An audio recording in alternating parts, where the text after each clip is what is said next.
"This is your duty, Miss Manette," snapped the judge. "Just tell the jury what he said." "He told me that he was traveling on important business that could get some people into trouble. Because of that, he was traveling under the false name of Charles Darnay. He also said that this business would be taking him back and forth between England and France for a long time to come." "Did he say whether or not that business concerned the American colonies?" "He said England was foolish to quarrel with America. He even said, jokingly, that George Washington might become as famous in history as King George III. This answer brought a buzz in the courtroom, and a glare from the judge as he made his notes. "Insult to our king," he thought. "Thank you, Miss Manette," said the solicitor, when all was quiet again. "That will be all. I now call Dr. Alexandre Manette to testify." Clearing his throat, the solicitor began.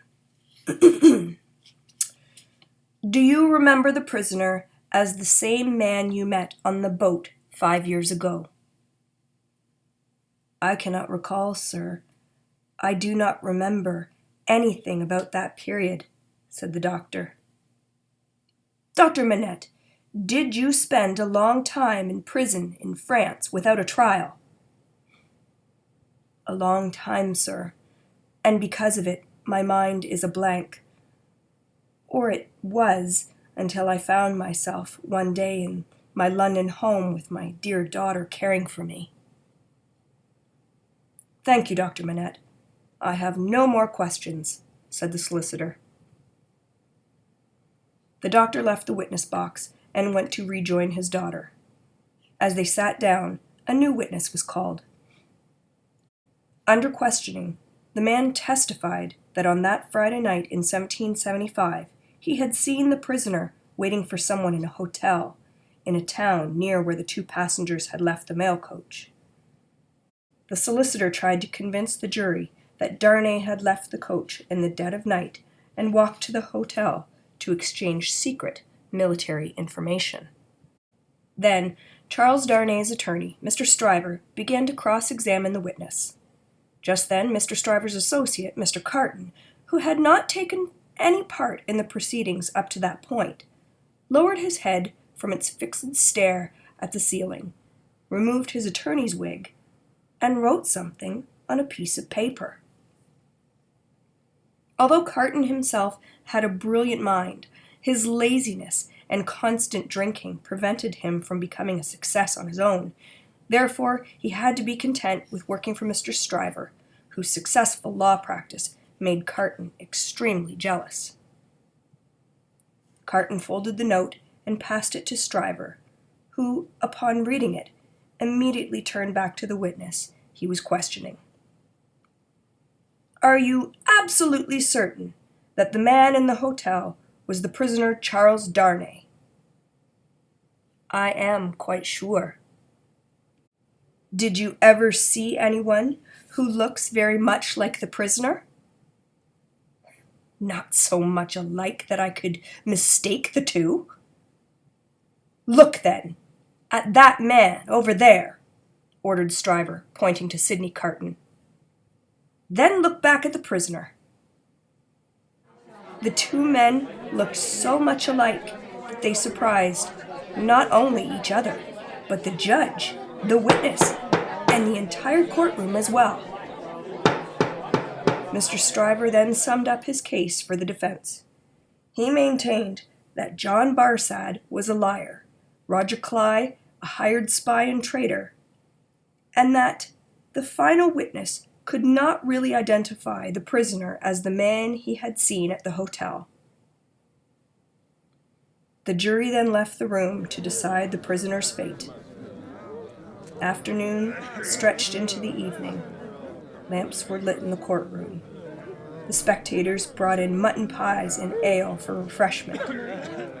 Finally, the jury returned with the verdict: not guilty. The crowds in the courtroom spilled out of the doors, and Charles Darnay found himself standing face to face with Sidney Carton. "Here are two look-alikes that fate has thrown together," said Carton with a drunken laugh.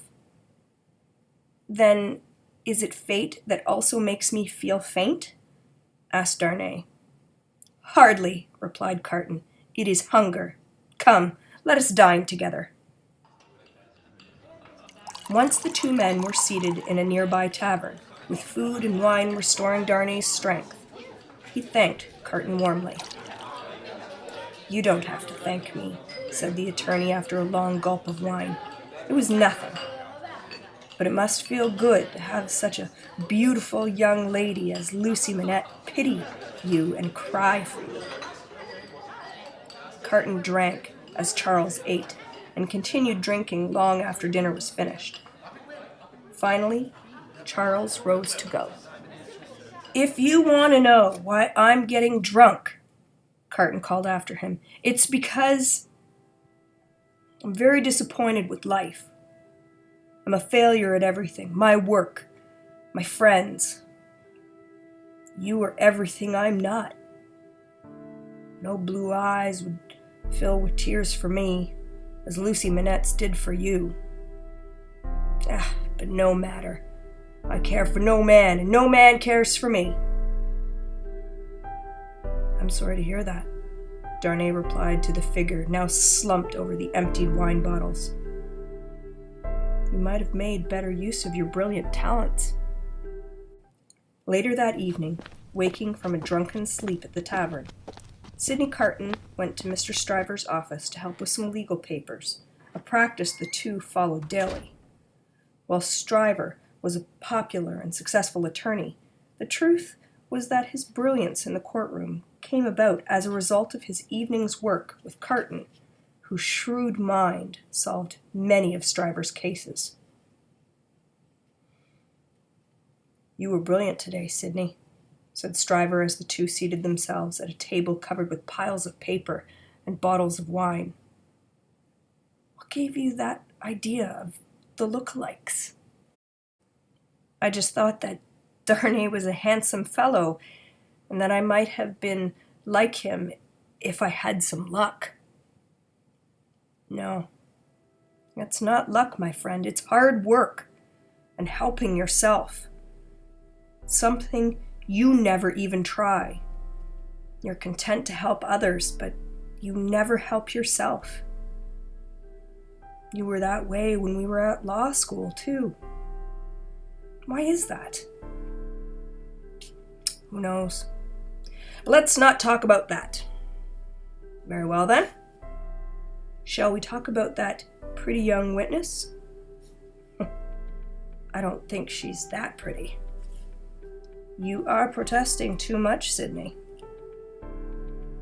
And to that, Sidney Carton had no answer. He was feeling very sorry for himself and had drunk too much, as usual. So he decided to go home to bed, where he shed his tears of frustration and unhappiness on a pillow that had felt countless nights of tears.